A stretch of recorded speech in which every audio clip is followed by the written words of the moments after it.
To understand the significance of the package this veteran's about to deliver, you have to go back nearly 70 years as Canadian troops liberated Holland, and among them Private George Emmerson. I was a driver.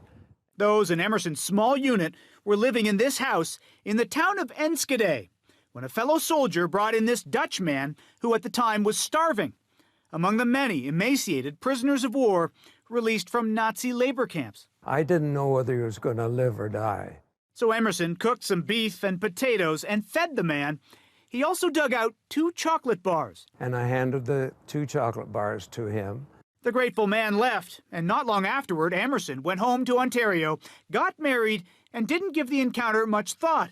But last year, at age 91, he went into this local furniture store and started chatting with a woman who worked there. And then we start talking, and I said, "You're from Port Perry?" "I'm from Port Perry." That woman learned Emerson was a veteran and mentioned her own Dutch father had been in a labor camp, saved from starvation by a Canadian in Holland.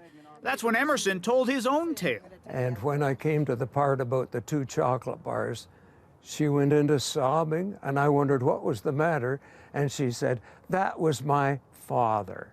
All the details seemed to match. This story he told us our whole life. That's why he came to Canada, was because of that Canadian soldier. The Dutchman, Hank Matzlaar, moved his family here, and today, suffering from Alzheimer's, is in an Oshawa nursing home. Incredibly, the very same town where Emerson lives. "Hello, Hank. Do you remember me?" The veteran visiting his old friend, who now struggles to recall much of anything. "Do you remember a little bit?" And inside that package, 2 chocolate bars, symbolizing the act of kindness that made a big difference in a world that sometimes truly is small. John Benavali Rouse, CTV News, Oshawa.